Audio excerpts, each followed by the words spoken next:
ಪಿತನ ಸುತನ ಮತ್ತು ಪವಿತ್ರಾತ್ಮರ ನಾಮದಲ್ಲಿ ಆಮೇನ್. ನೀತಿವಂತರ ಪ್ರಾರ್ಥನೆಯ ನೀನು ಆಲಿಸಿ ಕರುಣಿಸುವೆ. ನಾನು ಪ್ರಾರ್ಥನೆ ಮಾಡುವಾಗ ನನ್ನ ಹತ್ತಿರವೇ ಇರುವವರೇ, ನನ್ನ ಪ್ರೀತಿಯ ಯೇಸುವೆ. ಪ್ರಭು ಕ್ರಿಸ್ತರಲ್ಲಿ ಆತ್ಮೀಯ ಸಹೋದರ ಸಹೋದರಿಯರೇ, ಈ ದಿನದ ಮುಂಜಾನೆಯ ಜೀವಸ್ವರ ಕೀರ್ತನೆಗಳು 37ನೇ ಅಧ್ಯಾಯ ಮುಂದುವರೆದ ಭಾಗ. ಸಜ್ಜನರಿಗೂ ದುರ್ಜನರಿಗೂ ಇರುವ ಬಲಾಬಲ, ಸಜ್ಜನರಿಗೂ ದುರ್ಜನರಿಗೂ ಇರುವ ವ್ಯತ್ಯಾಸವನ್ನು ದೇವರು ತೋರಿಸುವವರಾಗಿದ್ದಾರೆ. 22 ಪ್ರಭುವಿನಿಂದ ಆಶೀರ್ವದಿತರು ನಾಡಿಗೆ ಬಾಧ್ಯಸ್ಥರು, ಆತನಿಂದ ಶಾಪಗ್ರಸ್ತರು ಬಹಿಷ್ಕೃತರು. ಸಜ್ಜನರು ದೇವರಿಂದ ಆಶೀರ್ವದಿಸಲ್ಪಟ್ಟವರು ನಾಡನ್ನ ವಶಪಡಿಸಿಕೊಳ್ಳುವರು. ದೇವರಿಂದ ಶಪಿಸಲ್ಪಟ್ಟವರು ದುರ್ಜನರಾಗಿ ಜೀವಿಸುವವರು ಶಾಪಗ್ರಸ್ತರು ನಾಡಿನಿಂದ ಬಹಿಷ್ಕರಿಸಲ್ಪಡುವರು. ಹಾಲು ಜೇನು ಹರಿಯುವ ಕಾನಾನ್ ನಾಡನ್ನ ದೇವರು ತನ್ನ ಮಕ್ಕಳಾದ ಇಸ್ರಾಯೇಲರಿಗೆ ಕೊಟ್ಟರು. ಅದರೊಳಗೆ ವಾಸವಾಗಿದ್ದ ದುರ್ಜನರಾಗಿದ್ದ ಅಮೋರಿಯರು, ಇವ್ವಿಯರು, ಇತ್ತಿಯರು ಅವರನ್ನ ನಾಡನ್ನೇ ಬಿಟ್ಟು ಓಡಿ ಹೋಗುವಂತೆ ಹೊರದೂಡಿಸಿ ತನ್ನ ಮಕ್ಕಳನ್ನ ಕಾಯ್ದು ಕಾಪಾಡಿದರು. ಪ್ರವಾದಿ ಯೆಶಾಯನ ಗ್ರಂಥ 60ನೇ ಅಧ್ಯಾಯ ವಚನ 21, ಸದ್ಧರ್ಮಿಗಳಾಗಿರುವರು ನಿನ್ನ ಜನರೆಲ್ಲರೂ, ಆಗುವರವರು ನಾಡಿಗೆ ಶಾಶ್ವತ ಬಾಧ್ಯಸ್ಥರು. ದೇವರ ಮಕ್ಕಳು ಸದ್ಧರ್ಮಿಗಳಾಗಿ, ಸಜ್ಜನರಾಗಿ, ನೀತಿವಂತರಾಗಿ, ಪರಿಶುದ್ಧರಾಗಿ ಜೀವಿಸುವಾಗ ಅವರು ನಾಡನ್ನ ವಶಪಡಿಸಿಕೊಳ್ಳುವರು. ಆ ಭೂಮಿಯನ್ನ ಸ್ವಾಧೀನಪಡಿಸಿಕೊಳ್ಳುವ ಅಭಿಷೇಕ ಅವರ ಮೇಲೆ ಇರುವುದು. ನನ್ನ ಮಹಿಮೆಗಾಗಿ ನೆಟ್ಟ ಸಸಿಗಳವರು, ನನ್ನ ಕೈಗಳು ಸೃಷ್ಟಿಸಿದ ಪ್ರಜೆಗಳು ಅವರು. ದೇವರ ಮಹಿಮೆಯನ್ನು ಸಾರುವ ಪ್ರಜೆಗಳಾಗಿ ಮಾರ್ಪಾಡಾಗುವರು. 23 ಪ್ರಭುವಿಗೆ ಪ್ರಿಯ ಮಾನವನ ಪ್ರವರ್ತನೆ, ಅವನ ನಡತೆಗೆ ಆತನೇ ಮಾರ್ಗದರ್ಶನ. ಬಿದ್ದರೂ ಅವನೆದ್ದೇ ತೀರುವನು, ಪ್ರಭು ಅವನಿಗೆ ಊರುಗೋಲಾಗಿರುವನು. ಯಾರು ದೇವರನ್ನು ಆಶ್ರಯಿಸಿಕೊಂಡಿರುತ್ತಾರೋ ಅವರ ಜೀವಿತದಲ್ಲಿ ಎಷ್ಟೇ ಕಷ್ಟಗಳು, ಸಂಕಟಗಳು, ಬಿರುಗಾಳಿಗಳು, ರೋಗ ರುಜಿನಗಳು ಅಲ್ಲೋಲ ಕಲ್ಲೋಲವಾದರೂ ಸಹ, ನೀತಿವಂತನು ಸಜ್ಜನನು 7 ಸಾರಿ ಬಿದ್ದರೂ ಮತ್ತೆ ಅವನು ಎದ್ದು ನಿಲ್ಲುವನು. ಬಿದ್ದು ಹೋದವರನ್ನು ಮತ್ತೆ ಎತ್ತಿ ನಿಲ್ಲಿಸಲು ಶಕ್ತನಾದ ದೇವರು ನನ್ನ ಯೇಸು, ನನ್ನ ರಕ್ಷಕ. ಆಮೆನ್. ಸಂಸೋನ ದೇವರ ಆತ್ಮನಿಂದ ಅಭಿಷೇಕಿಸಲ್ಪಟ್ಟ ವ್ಯಕ್ತಿ. ಆತನಲ್ಲಿದ್ದ ಕೆಲವು ಪಾಪದ ದುರಭ್ಯಾಸಗಳಿಂದ ಬಿದ್ದು ಹೋದ. ಆದರೆ ಶತ್ರುಗಳ ಕೈವಶವಾದರೂ ಸಹ ದೇವರು ಅವನನ್ನು ಮತ್ತೆ 2 ಪಟ್ಟು ಅಭಿಷೇಕದಲ್ಲಿ ಎತ್ತಿ ನಿಲ್ಲಿಸಿದರು. ಆದ ಕಾರಣ ಧೈರ್ಯವಾಗಿರಿ. ಸಜ್ಜನ ದಿಕ್ಕಿಲ್ಲದಿರುವುದನ್ನು, ಅವನ ಸಂತತಿ ಭಿಕ್ಷೆ ಬೇಡುವುದನ್ನು ನಾ ಕಾಣೆನು. ವೃದ್ಧ ನಾನೆಂದೂ ಕಾಣೆನು, ಬಾಲ್ಯದಿಂದ ಕಾಣೆನು. ದಾವಿದ ರಾಜ ಹೇಳುತ್ತಾನೆ, ದೇವರು ತನ್ನ ಮಕ್ಕಳನ್ನು, ತನ್ನ ನೀತಿವಂತರನ್ನು, ಸಜ್ಜನರನ್ನು, ಅವರ ಕುಟುಂಬವನ್ನು ಮಾತ್ರವಲ್ಲ ಅವರ ಸಂತತಿ ಸಂತಾನವನ್ನು ಆಶೀರ್ವದಿಸುವವರಾಗಿದ್ದಾರೆ. ದಾವಿದರ್ಸ ಹೇಳ್ತಾನೆ, ನಾನು ಬಾಲಕನಾಗಿದ್ದೆನು, ಈಗ ವೃದ್ಧನಾಗಿದ್ದೇನೆ. ಇಷ್ಟು ವರ್ಷ ನನ್ನ ಆಯುಷ್ಕಾಲ ಜೀವಿತದಲ್ಲಿ ದೇವರನ್ನ ನಂಬಿದವರು ಎಂದಿಗೂ ಕೈ ಬಿಡಲ್ಪಟ್ಟಿಲ್ಲ. ದೇವರನ್ನ ನಂಬಿದವರು ನಾಶನಕ್ಕೆ ಒಳಗಾಗಿದ್ದನ್ನ ನನ್ನ ಜೀವಮಾನ ಕಾಲದಲ್ಲಿ ನೋಡಿಲ್ಲ. ನಾನೆಂದು ಕಾಣೆನು ಸಜ್ಜನರ ಸಂತತಿ ಭಿಕ್ಷೆ ಬೇಡುವುದನ್ನು. ಅಂದ್ರೇನು? ಸಜ್ಜನರನ್ನು ದೇವರು ಅವರ ಸಂತತಿ ಸಂತಾನವನ್ನು ಆಶೀರ್ವದಿಸುತ್ತಾರೆ. ಕೆಟ್ಟದನ್ನು ಬಿಡು, ಒಳ್ಳೆಯದನ್ನು ಮಾಡು, ಸಿರಿನಾಡಿನಲ್ಲಿ ಚಿರಕಾಲ ಬಾಳು. ಪ್ರಭು ನ್ಯಾಯಪ್ರಿಯನು, ಭಕ್ತ ಜನರ ಪರಿಪಾಲಕನು. ಸಜ್ಜನರು ನಾಡಿಗೆ ಬಾಧ್ಯಸ್ಥರು, ಅಲ್ಲವರು ಶಾಶ್ವತವಾಗಿ ಬಾಳುವರು. ಸಜ್ಜನರು ಚೆನ್ನಾಗಿ ತಿಳ್ಕೋಬೇಕು. ನಾನು ಯೇಸುವಿನಲ್ಲಿ ಸಜ್ಜನ, ನಾನು ಯೇಸುವಿನಲ್ಲಿ ನೀತಿವಂತ, ನಾನು ಯೇಸುವಿನಲ್ಲಿ ಪರಿಶುದ್ಧ, ಆಮೆನ್ ಎಂದು ಟೈಪ್ ಮಾಡುವ. ನಮ್ಮ ಸ್ವಂತ ಕಾರ್ಯಗಳಿಂದ, ನಮ್ಮ ನಡೆ ನುಡಿಗಳಿಂದ ನಾವು ನೀತಿವಂತರು ಎಂದು ಎಣಿಕೆ ಮಾಡಲ್ಪಟ್ಟಿಲ್ಲ.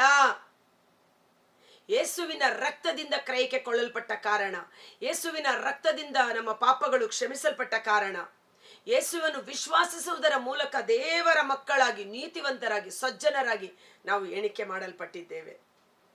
ಸಜ್ಜನರ ಅವರು ನಾಡನ್ನ ವಶಪಡಿಸಿಕೊಂಡು ಶಾಶ್ವತವಾಗಿ ಬಾಳುವರು.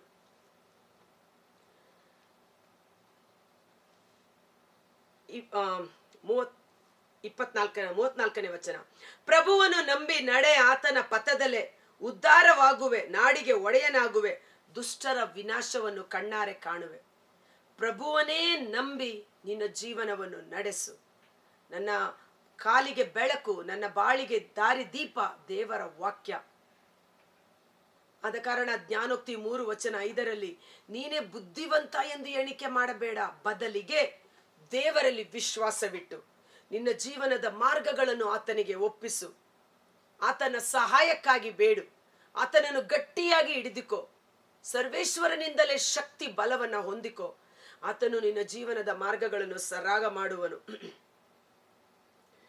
ನಿರಪರಾಧಿಯನ್ನು ಲಕ್ಷಿಸು, ಸತ್ಪುರುಷನನ್ನು ವೀಕ್ಷಿಸು. ಶಾಂತಿ ಪ್ರಿಯನಿಗಿದೆ ಸಂತಾನಾಭಿವೃದ್ಧಿ. ಸಜ್ಜನರ ಜೀವೋದ್ಧಾರ ಪ್ರಭುವಿನಿಂದ, ಆಪತ್ಕಾಲದಲ್ಲಿ ಆಶ್ರಯ ಆತನಿಂದಲೇ.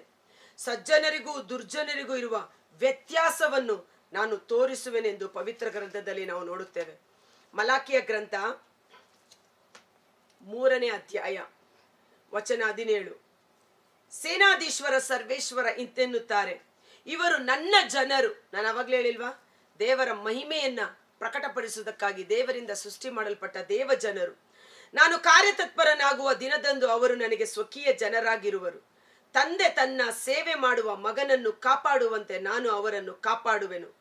ಆಗ ಸಜ್ಜನರಿಗೂ ದುರ್ಜನರಿಗೂ, ದೇವರ ಸೇವೆ ಮಾಡುವವರಿಗೂ ಮಾಡದೇ ಇರುವವರಿಗೂ, ದೇವರನ್ನು ನಂಬುವವರಿಗೂ ನಂಬದೇ ಇರುವವರಿಗೂ ವ್ಯತ್ಯಾಸವನ್ನು ನೀವು ಮನಗಾಣುವಿರಿ. ವಿಮೋಚನಾ ಕಾಂಡದಲ್ಲಿ ಅದ್ಭುತಕರವಾದ ಘಟನೆಗಳು. ಸರ್ವಶಕ್ತನಾದ ಇಸ್ರಾಯೇಲಿನ ಪರಮ ಪಾವನ ಸ್ವಾಮಿಯನ್ನು ರಕ್ಷಕನನ್ನಾಗಿ ವಿಶ್ವಾಸಿಸಿದ ಇಸ್ರಾಯೇಲರಿಗೆ 3 ದಿನ ಹಗಲು ರಾತ್ರಿ ಪ್ರಕಾಶಮಯವಾದ ಬೆಳಕು. ಸರ್ವೇಶ್ವರನನ್ನು ನಂಬದೇ ಇದ್ದಂತ ಈಜಿಪ್ಟಿನವರಿಗೆ 3 ದಿನ ಹಗಲು ರಾತ್ರಿ ಕಾರ್ಗತ್ತಲು. 10 ಪಿಡುಗುಗಳು 10 ಪಿಡುಗುಗಳು ಈಜಿಪ್ಟಿನವರ ಮೇಲೆ, ಇಸ್ರಾಯೇಲರ ಮೇಲೆ ಯಾವ ಪಿಡುಗು ಬಾಧಿಸದಂತೆ ದೇವರು ಅವರನ್ನ ಸಂರಕ್ಷಿಸಿದರು. ವ್ಯತ್ಯಾಸವನ್ನು ನಾನು ತೋರಿಸುವೆನು. ಆದ ಕಾರಣ ಇವತ್ತು ನಾವು ಸಜ್ಜನರಾಗಿ ನೀತಿವಂತರಾಗಿ ಜೀವಿಸೋಣ. ಮತ್ತಾಯನು ಬರೆದ ಶುಭ ಸಂದೇಶ 25ನೇ ಅಧ್ಯಾಯ ವಚನ 31 ಮೇಲ್ಪಟ್ಟು ಪ್ರಭು ಯೇಸು ಒಂದು ಸಾಮರ್ಥ್ಯನ್ನು, ಅಂದರೆ ಒಂದು ಘಟನೆಯನ್ನು ಹೇಳುತ್ತಾರೆ. ನರಪುತ್ರನು ಪುನರಾಗಮಿಸಿ ಬರುವಾಗ, ಸ್ವರ್ಗ ಸಾಮ್ರಾಜ್ಯದಲ್ಲಿ ಸಿಂಹಾಸನ ರೂಢನಾಗಿರುವಾಗ, ತನ್ನ ಬಲಗಡೆಯಲ್ಲಿದ್ದಂತ ಕುರಿಗಳನ್ನು ಆಡುಗಳನ್ನು ಬೇರ್ಪಡಿಸುವೆನು. ಕುರಿಗಳು ಬಲಗಡೆ, ಆಡುಗಳು ಎಡಗಡೆ. ಕುರಿಗಳನ್ನ ನೋಡಿ ಹೇಳುತ್ತಾರೆ ಬಲಗಡೆಯಲ್ಲಿ ಇರುವವರನ್ನ, ಬನ್ನಿ, ನಿಮಗಾಗಿ ನೇಮಕ ಮಾಡಿರುವ ಸ್ವರ್ಗ ಸಾಮ್ರಾಜ್ಯದಲ್ಲಿ ಭಾಗಿಗಳಾಗಿ. ನಾನು ಹಸಿದಿದ್ದೆ, ನೀವು ನನಗೆ ಊಟ ಕೊಟ್ಟಿರಿ. ಬಾಯಾರಿದ್ದೆ, ನೀರು ಕೊಟ್ಟಿರಿ. ಬಟ್ಟೆ ಬರ ಇಲ್ಲದೆ ಇದ್ದೆ, ನನಗೆ ಬಟ್ಟೆ ಕೊಟ್ಟಿರಿ. ರೋಗಿಯಾಗಿದ್ದೆ, ನೀವು ನನ್ನನ್ನು ಸಂಧಿಸಿದಿರಿ. ಆಗ ಅಲ್ಲಿರುವ ಜನ ಹೇಳ್ತಾರೆ, ನೀವು ಯಾವಾಗ ಸ್ವಾಮಿ ಬಂದಿರಿ? ನಾವು ಯಾವಾಗ ನಿಮಗೆ ಊಟ ಕೊಟ್ಟೆವು? ಆಗ ಯೇಸು ಹೇಳುತ್ತಾರೆ, ನನ್ನ ನಾಮದ ನಿಮಿತ್ತ ನನ್ನ ದಾಸನಿಗೆ 1 ಲೋಟ ನೀರು ಕೊಟ್ಟರು. ನೀವು ಏನು ಮಾಡಿದರು ಅದು ನನಗೇ ಮಾಡಿದ ಹಾಗೆ. ನೀವು ಮಾಡಿದ ಸತ್ಕಾರ್ಯಗಳು, ಸಜ್ಜನನ ಸತ್ಕಾರ್ಯಗಳ ನಿಮಿತ್ತ ನೀವು ಸ್ವರ್ಗೀಯ ಸ್ವಾಸ್ಥ್ಯಕ್ಕೆ ಬಾಧ್ಯಸ್ಥರಾಗುವಿರಿ. ಅದೇ ಎಡಗಡೆಗೆ ಇದ್ದಂಥ ಆಡುಗಳು, ಅಂಥವರನ್ನ ನೋಡಿ ಪ್ರಭು ಯೇಸು ಹೇಳುತ್ತಾರೆ, ನಾನು ಹೊಟ್ಟೆ ಹಸಿದಿದ್ದೆ, ನೀವು ಊಟ ಕೊಡಲಿಲ್ಲ. ರೋಗಿಯಾಗಿದ್ದೆ, ನೀವು ನನ್ನನ್ನು ಸಂಧಿಸಲಿಲ್ಲ. ಬಾಯಾರಿದ್ದೆ, ನೀರು ಕೊಡಲಿಲ್ಲ. ಯಾವಾಗ ಸ್ವಾಮಿ ನೀವು ಬಂದಿರಿ? ನೀವು ಬಂದ್ರೆ ನಾವು ಇಲ್ಲ ಅಂತಿದ್ವಾ? ಆಗ ಯೇಸು ಹೇಳ್ತಾರೆ, ನನ್ನ ದಾಸನಿಗೆ, ಕನಿಷ್ಠನಾದವನಿಗೆ ನೀವು ಮಾಡದೆ ಹೋದಾಗ ನೀವು ನನಗೇ ಮಾಡದಂತೆ ರೀತಿಯಲ್ಲಿ ಈಗೋ ನಿಮಗೆ ನರಕಾಗ್ನಿ ಕಾದಿದೆ. ಸಜ್ಜನರಿಗೂ ದುರ್ಜನರಿಗೂ ವ್ಯತ್ಯಾಸವನ್ನುಂಟು ಮಾಡುವ ದೇವರು ನಾನಾಗಿದ್ದೇನೆ. ಒಂದು ಕ್ಷಣಕಾಲ ನಾವು ನಮ್ಮ ಕಣ್ಗಳನ್ನು ಮುಚ್ಚೋಣ. ಕರ್ತರಾದ ಯೇಸುವೇ, ಮುಂಜಾನೆ ಜೀವಸ್ವರವನ್ನು ಆಲಿಸುತ್ತಿರುವ ಪ್ರತಿಯೊಬ್ಬ ಸಹೋದರ ಸಹೋದರಿ, ಅವರ ಕುಟುಂಬಗಳನ್ನು ನಿಮ್ಮ ಕರಗಳಿಗೆ ಸಮರ್ಪಿಸುತ್ತೇನೆ. ಯೇಸುವಿನ ರಕ್ತದಿಂದ ಕ್ರಯಕ್ಕೆ ಕೊಳ್ಳಲ್ಪಟ್ಟ ನಾವು ಪರಿಶುದ್ಧಾತ್ಮರು ವಾಸ ಮಾಡುವ ಈ ದೇವರ ಆಲಯ, ಈ ಶರೀರದಲ್ಲಿ ನಾವು ಮಾಡುವ ಎಲ್ಲ ಒಳ್ಳೆಯ ಮತ್ತು ಕೆಟ್ಟ ಕೆಲಸಗಳಿಗೆ ನ್ಯಾಯ ತೀರ್ಪಿನ ದಿನ ಪ್ರಭುವಿನ ಮುಂದೆ ನಿಲ್ಲಬೇಕಾಗಿದೆ ಎಂಬ ಸತ್ಯವನ್ನ ಮನಗಂಡು ಇಹಲೋಕದ ಜೀವನ ಯಾತ್ರೆಯನ್ನು ಭಯಭಕ್ತಿಯಿಂದ ನಾವು ಸಾಗಿಸೋಣ. ಸಜ್ಜನರಿಗೆ ದೇವರ ಕೃಪೆ ಸದಾಕಾಲ ಅವರಲ್ಲಿ ಆಳ್ವಿಕೆ ಮಾಡುವುದು. ಸಜ್ಜನರು ಭೂಮಿಯನ್ನು ವಶಪಡಿಸಿಕೊಳ್ಳುವರು. ಅವರ ಸಂತತಿ ಸಂತಾನ ಎಂದಿಗೂ ಕೈ ಬಿಡಲ್ಪಡುವುದಿಲ್ಲ. ದೇವರ ಆಶೀರ್ವಾದಕ್ಕೆ ಅವರು ಬಾಧ್ಯಸ್ಥರಾಗುವರು. ಸಜ್ಜನನು ನೀತಿವಂತನಾಗಿ ಜೀವಿಸುವಾಗ 7 ಸಾರಿ ಬಿದ್ದು ಹೋದವರನ್ನು ದೇವರು ಮತ್ತೆ ಎತ್ತಿ ನಿಲ್ಲಿಸಲು ಶಕ್ತರಾಗಿರು. ಈ ಸಮಯದಲ್ಲಿ ಪಾಪಕ್ಕೆ ವಿಮುಖರಾಗಿ ಮತ್ತೊಂದಾವರ್ತಿ ದೇವರಿಗೆ ಅಭಿಮುಖರಾಗೋಣ. ಯೇಸುವಿನ ಬಲಗಡೆಯಲ್ಲಿದ್ದ ಕುರಿಗಳಂತೆ ಸತ್ಕಾರ್ಯಗಳನ್ನು ಮಾಡೋಣ. ಮತ್ತಾಯ 5:13-16 ನೀವೇ ಈ ಲೋಕಕ್ಕೆ ಉಪ್ಪಾಗಿದ್ದೀರಿ. ಉಪ್ಪು ಸಪ್ಪಗಾದರೆ ಜನರು ಅದನ್ನು ಬೇಡವೆಂದು ಬಿಸಾಡುತ್ತಾರೆ, ಕಾಲ್ತುಳಿತಕ್ಕೆ ಒಳಗಾಗುತ್ತದೆ. ನೀವೇ ಈ ಬೆಳಕು, ನಿಮ್ಮ ಬೆಳಕು ಜನರ ಮುಂದೆ ಪ್ರಕಾಶಿಸಲಿ. ಹೀಗೆ ನಿಮ್ಮ ಸತ್ಕಾರ್ಯಗಳ ಮೂಲಕ ಜನರು ದೇವರ ನಾಮವನ್ನು ಮಹಿಮೆಪಡಿಸಲಿ. ನಮ್ಮ ನಡೆ, ನುಡಿ, ಜೀವನ ಸತ್ಕಾರ್ಯಗಳ ಮೂಲಕ ದೇವರ ಆಶೀರ್ವಾದ ನಮ್ಮಲ್ಲಿ, ನಮ್ಮ ಕುಟುಂಬದಲ್ಲಿ, ಸಂತತಿ ಸಂತಾನದಲ್ಲಿ ಅಭಿಷೇಕವಾಗಿ ಸುರಿಸಲ್ಪಡುವಂತೆ ಯೇಸುವಿನ ಅದ್ಭುತಕರವಾದ ನಾಮದಲ್ಲಿ ಪ್ರಾರ್ಥಿಸಿ ಬೇಡಿ ಹೊಂದಿಕೊಳ್ಳುತ್ತೇವೆ. ಆಮೆನ್. God bless you. ದೇವರು ನಿಮ್ಮನ್ನು ಆಶೀರ್ವದಿಸಲಿ. ಸಜ್ಜನರಿಗೂ ದುರ್ಜನರಿಗೂ, ನೀತಿವಂತರಿಗೂ ಅನೀತಿವಂತರಿಗೂ, ನನ್ನನ್ನು ನಂಬುವವರಿಗೂ ನಂಬದೇ ಇರುವವರಿಗೂ ವ್ಯತ್ಯಾಸವನ್ನುಂಟು ಮಾಡುವ ದೇವರು.